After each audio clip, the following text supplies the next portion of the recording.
Hi, everyone, and welcome to this week's AI for Equity episode. If you can't tell by the title, we met Barack Obama. I know that sounds like a crazy statement, but we did. It was amazing. It was so fun. This was in Dublin. Yeah, it was absolutely fantastic. We found out that he was coming to the UK. He was going to be at the O2. I looked for tickets, and O2, we would have been up far away. He would have been like this little a speck in the distance, and then saw that he was coming to Dublin as well, and thought, oh, let's try. Perhaps we'll get a better seat there. And then found out we had the opportunity potentially to have a meet and greet, but we didn't really know if it was going to happen because there were a lot of security checks they needed to do, and anything could change at the last minute. So we had an inkling that it might happen, but we didn't know for sure. It was this surreal moment that I had when my mum asked me if I wanted to go with her. And right off the bat, I was like, there's no way this is going to happen. There's just no way. And I started telling people, and I was like, well, it has to happen now because I've told a couple of people. And it got to the day I was on my flight to Dublin. And honestly, it was like a pinch me moment. Every single moment up until I got to shake his hand, it felt like a pinch me moment. Yeah, there was a lot of top security there. So you could see all the bodyguards around. We weren't able to bring our phone, our handbag, our coat, anything in to see him, which was so sad because a selfie with him would have been fantastic. Yeah. And there was quite a lot of waiting around, but it really was worth it, wasn't it? It was. It was a lot of standing, a lot of moving from place to place, and it was very quick meeting him, but gosh, it was surreal. What I remember is I said, "Oh, this is my daughter." And he said, "Oh, you mean your sister?" And I was like, "Oh, he's just so charming." And if it was someone else, I would have been like cringe. But for him, I was like, he thinks I'm young. It's amazing. He was super suave and very personable. That's what I felt. And very warm because he immediately kind of just put his arm around me. And I had planned to say, thank you so much for your service. But I think it probably just came out like, you're amazing. I completely froze in the moment. I was honestly starstruck. I felt like that little girl that my parents had woken up in the middle of the night to watch him be elected, felt immediately taken back there. So it was honestly like it felt like meeting a superstar. Well, he is a superstar. So it was brilliant. His energy, I echo my mum when I say that he's very charming, but he's very calm as well, very cool, calm and collected. And that kind of put me at ease a little bit more. It felt like, okay, I'm safe right now. It was brilliant. He also gave a talk, which was amazing. I took loads of things as a tech founder that he was saying into account. He was talking about leading with courage, leading with calmness as well, really being able to look at the whole situation rather than just seeing it from your lens, being able to step out of yourself. And I really found that inspirational because everyone knows what it's like to be under pressure and stressed. And it's very easy to only see things out of your eyes, but it really gave me some perspective. Yeah. The first thing I'm going to say before I look at my notes and remember all the amazing things he said is so many people have since said to me, what does Barack think about this? And do you think you might ask Barack? And sadly, I don't have him on speed dial. I really wish I did. I really wish that we were going to his for Christmas. I really wish I could invite him to different things. But it was a wonderful meeting.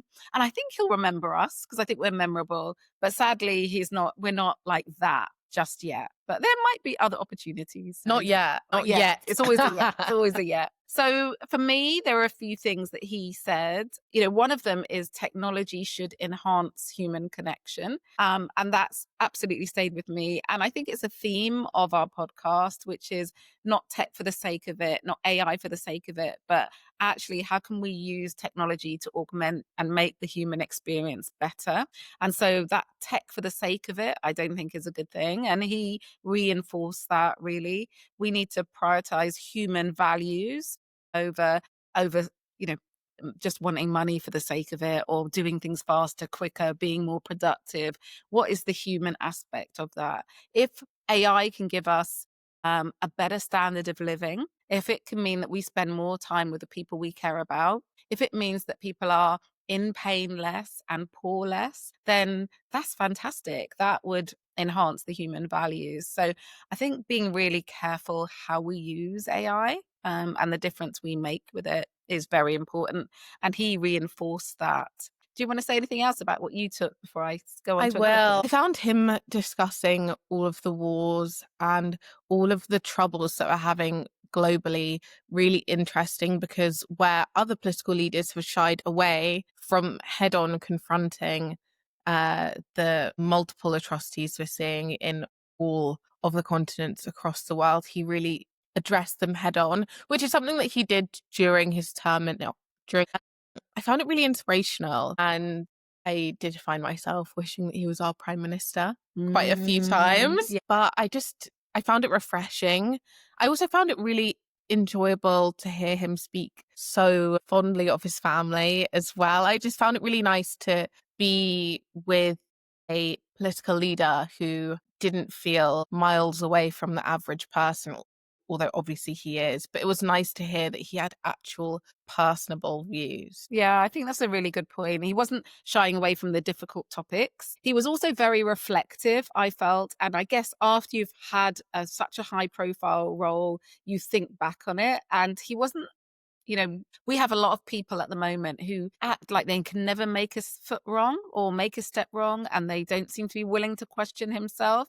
And he was willing to do that. He was saying, should I have been more kind of aggressive? Should I have been, more outspoken in certain things? But then he said, they call me no drama Obama. And that's who I am. He said, I'm just a calm person. And I think that questioning of yourself, but also accepting who you are is really important. So I love that about him. The thing that I think is really pertinent to our podcast that he was talking about was critical thinking right now. And for us all not to just take what we see as real. Even last week, I was showing you a cat video and you were like, I think that's AI, mum. It probably is AI because a cat probably wouldn't do that. And that sense that we can't trust everything we see now, we have to continually have that discerning eye. And those algorithms now are going to send messages to you. If there's a political campaign, they can make it so that you keep seeing this message until you start believing it.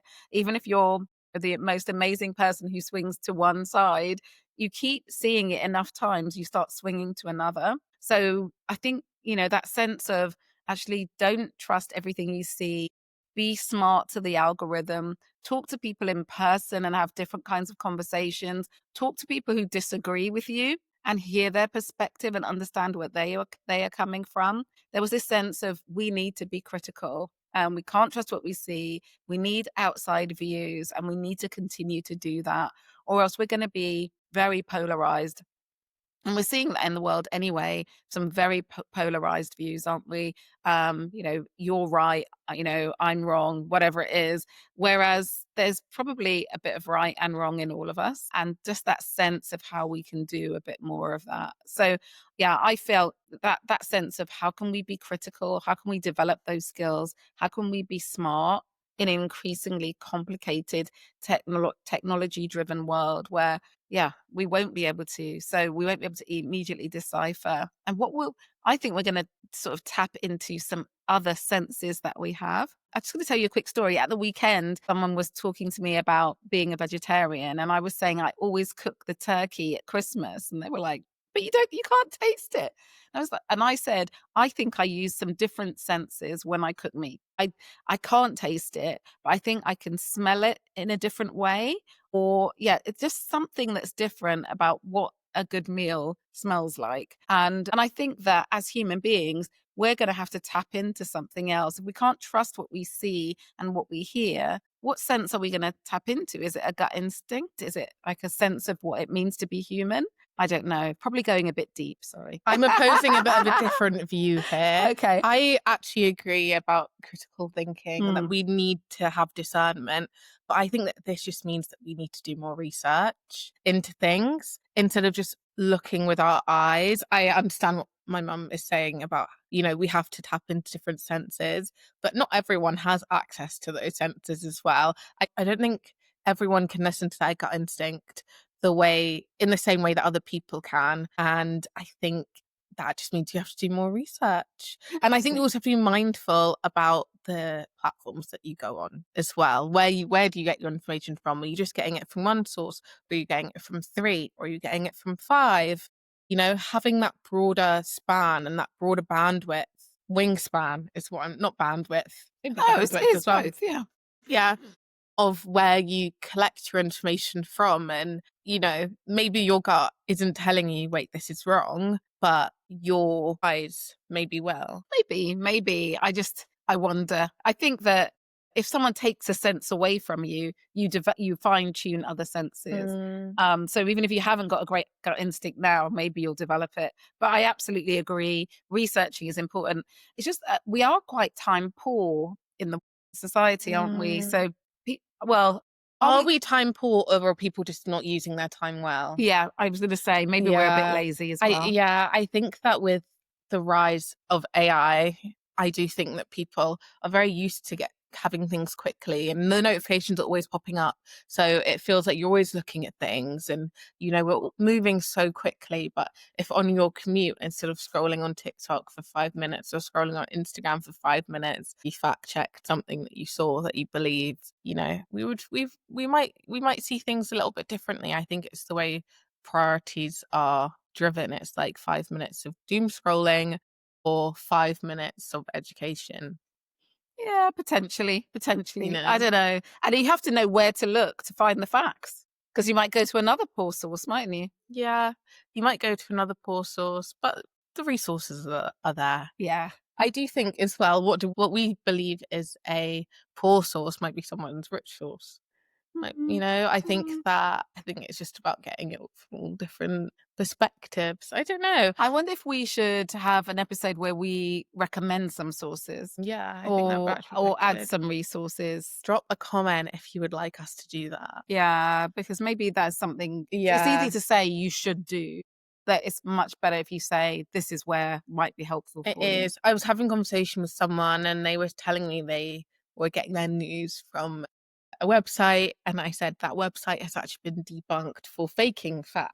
Hmm. And the things that they're saying are just made up. And then they said another one, and I said, well, they're also quite unreliable. And they said, where do I get them from? And I gave where I get my information from, and I said, but I don't just get it from those places. If I see something, I do look it up. I also try and look at facts rather than just opinion, because people are often able to pass off opinion as fact very easily. With the gift of the gab, someone says something with enough conviction, someone will believe it. Yeah. And I think in an age where anyone can just set their phone up and just start speaking at it, or anyone can get a podcast similar to us, anyone can get a We're not podcast. getting debunked on live on air, are we? No, I'm a very fact driven, analytic person. So I'm telling the truth and being real. The thing is, as you said, someone's facts is another person's fiction. There's lots of conspiracy theorists.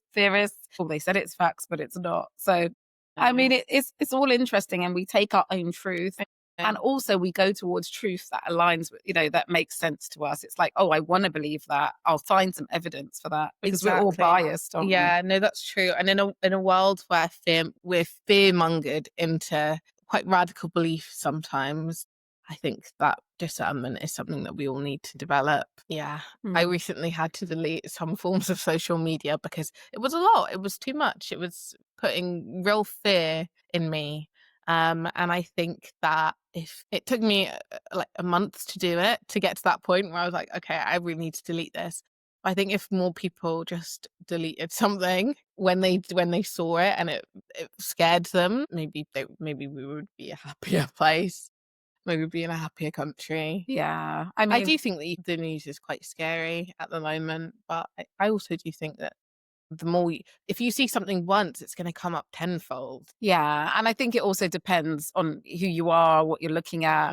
I think Mm-hmm. definitely for young people, the younger you are, it can affect you more. I'm not Yeah, saying it doesn't affect you when you're older, but you might have a lot of other things going on as well where you're spending a bit less time looking at yeah, scrolling or any yeah, of these things. So it depends. I think it all depends. Yeah, thinking about sort of Barack, I think one thing he did when he was in power, and he still, I think, exudes hopefulness. yeah, yeah. Yeah. I really did leave. I think we both left Mm, meeting him feeling like we almost had a new lease of not life, but a new yeah. lease of just feeling the world's going to get better. Yeah. The world that we're living in right now is not going to be the world in its final form. I was actually saying that to someone at the weekend. I was having a conversation with a friend, and he was saying about how AI is going to be the final form of humanity. It's going to end humanity, and with all of the unrest that we're experiencing globally as well, like this is going to be it. And I said,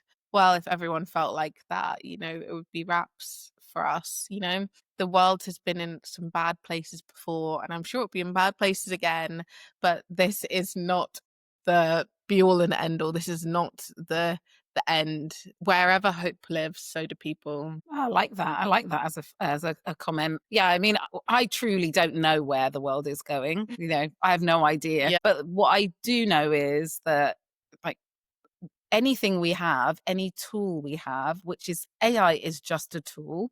Right. We can use it for good or we can use it for bad, can't we?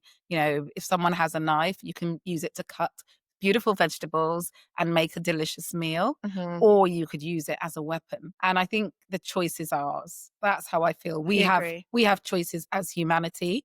I'm hoping through things like AI for equity, and when we're sharing all of these great examples of the good things people are doing, they will use the tool for good. They will be inspired to do that and make a difference, to solve some of the world's biggest problems. But I have no guarantees. Yeah, no idea where they're going. And I think that's why we're doing this podcast, because it's a sense of agency. We're doing our little bit Yeah. to hopefully steer things in the right direction. Yeah. And if everyone does that, oh, then we will go in the right direction. Yeah. I agree. And I love that. And yes, I agree. Do you think AI could ever replicate the kind of empathy and human spark that we felt in that room? Oh, wow. Deep question. Very deep question. I haven't tried every form of AI, but I have tried this tool which tried to give me empathy. It's like, this is not empathy. This is no good. You're just telling me how amazing I am. And you're just agreeing with everything I say. And that's not what empathy is. So I would say in its current forms, I don't think that AI can give empathy. AI could tell you exactly what you want to hear. And if you're a person who just wants to hear good things about yourself, AI can give you that. But true empathy and understanding of your real lived experience, no. Now, if you could download someone's brain who's empathetic into AI, and it could be an algorithm, maybe, but I don't know how you'd be able to do that, Mm. because right now, all it is it's a program. It's not thinking, it's not feeling. And that's what people have to remember, because of the natural language processing where it says, I'm thinking and great to see you and how are you today? Because it's communicating in that way. People think there's a person. There's And there is not. no No. person. So when you understand that, the only way would be to download the complexity of an empathetic person's mind and experience into it. And right now, I don't think you can do that. So I would say no, I don't think it's ever going to be give me empathy. And also, the only way it's communicating currently is in the written word. And empathy is, if I'm sad, you leaning towards me and giving me a hug, or you looking me in the eye and I Mhm. look at you and I know that you feel my feelings. Yeah, right now, for me, AI can't do that. So Yeah. I'm never going to say never. As you can hear, I'm not a person who speaks in absolutes. But I would say right now, AI can't do that. And I don't see AI ever being able to truly do that. Yeah, I agree with you. I think that AI, people forget that there isn't Mm, a person involved mm, at all, other than on the programming end at a computer, putting ones and zeros into a computer, into a screen. It didn't live through. It hasn't lived. It doesn't no. have lived experience. As I said before, it wasn't. It will never, ever, and has never been that little girl whose parents woke her up at 8 years Oh, old. see, which My all mum does. looks so confused. AI will never be the 8-year-old little girl who woke up at I don't even know what time Yeah. in the middle of the night. Yeah. So they won't get the excitement or the empathy or the feelings or the I don't know, the dread and Yeah. all the different things. It can Mm, never feel that. humans can't be replicated by a machine. No, but Not right now, at AI least. is a bit of a black box, and people don't completely know how it's processing everything. And so we don't know what's going to come. Well, it's coming from data centers. Yeah, but the data, how the data actually gives you that response on, once you've typed in the question into ChatGPT, for example, the complete processing, they know what they've done as an algorithm, but they don't completely know. So they do call it a bit of a black box. So we don't exactly know what's going to come out of it. I don't think humanity, as you're saying, is ever going to come out of it. I don't think empathy is going to come out of it. But there is some unknowns. Yeah. And I think we have to, for me, we have to accept that there are some unknowns. Yeah, I feel like that'll be known in a few months. You think the unknowns will be known? Okay. I do. Well, there's a new generation of AI every 3 months. There's 4 generations a year.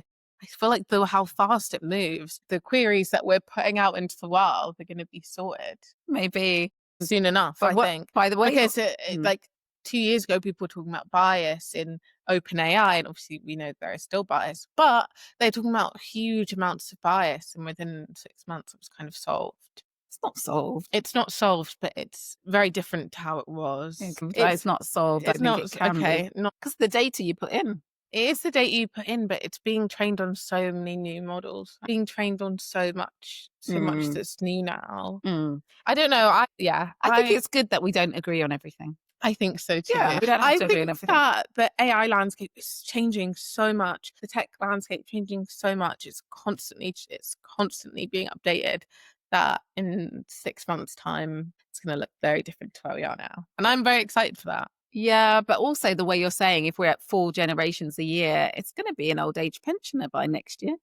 It will. If we open it might burn it might burn itself out. It might just grow old, grow up and grow old too quickly. I was kind of saying that weekend. I was like, everyone was using Siri for everything 10 years ago. Now people don't really use Siri. I was never really a Siri user. I know my dad was. There's still a whole proportion of people, a lot of people who don't even use AI. Exactly. 70% of people in my age range do, though. A week. 70% of people in my age range use AI every week. Yeah, there's a lot of people not using it, and there's a lot of people using it for very low-level stuff. Yeah, I don't think many people are using AI in the way that AI haters think that they are. Yeah, so the real potential hasn't been materialized, and we'll see if it ever is. Exactly. I think that it does feel it feels so far into the future. It took I think 60 years to get to the point that we are now. So I can imagine it'll probably take double that to get to something further than where we are now. Or maybe the opposite, because it's so accelerated it might take a quarter of the time. I feel like I can see it stalling here for a bit. Okay. Well, it's like you could place bets on things we're saying. And come back to us and let us know which one of us was right. I don't really know what betting is. Like 100 to 1. Is 100 to 1 good? You'd get £100 for £1, I believe. So that's good. I don't know. So let's go to the quick fire questions. Okay. I've got them on the screen. Describe Barack Obama in one word. Charismatic. Yeah. If I had to describe Barack Obama in one word, I think I would describe him as tall. Okay. He was tall. He was really tall. That's the first thing I say. That's the first thing people have asked me. Is he tall? He is tall. He's really, really tall. And I've met Rishi Sunak, and he was quite petite. So just comparing a couple of political leaders. Yeah. Rishi Sunak is quite small. If Obama had an AI clone, what's the first question you'd ask it? That's a hard one, but I just feel he's so wise. Yeah. I think I'd just be saying, give me some wisdom. I think it would be that. It would be really like, give me some wisdom, please. Yeah. I think I'd ask him for some contacts. Very practical. I would ask him for some networking contacts. What song should play every time Obama enters a room? This one's a hard one. It's a lot to think about, Mum. You go first, because I can't think. I'm thinking. I feel like it should be. I can't remember who sings it. I think it's 50 Cent. It's like, this is how we do it. And it's like, okay. Yeah, I can't remember what it's called now. I think it's literally How We Do. This is How We Do. It's by 50 Cent, and it's like, cool. He's swaggering along. He's cool. He's charismatic. He's waving at everyone. This is too hard for me, that question, because I'm terrible at remembering names of songs. I'm terrible at remembering everything. So I don't know, but it should be something. I can't name a song. What I'll say is a song with a lot of swagger, a lot of coolness. Yeah, that kind of song, an anthem that everybody would get up to. Yeah. That's maybe what I'd say. Yeah. Well, it was fantastic. I think we loved meeting Barrett. Yeah. He gave us lots of insights into AI and way beyond. He gave us hope, and we had a fun time. We did. We had a great time. We've been to Dublin together before, and we always have fun in Dublin, don't we? We do. I enjoy anything I get to do with my mum. Oh, that's kind. I enjoyed it, and I loved the warmth of the Irish people as well, as I always do. It was amazing. Thank you, and we will see you next week. Take care. It was an unusual episode of AI for Equity.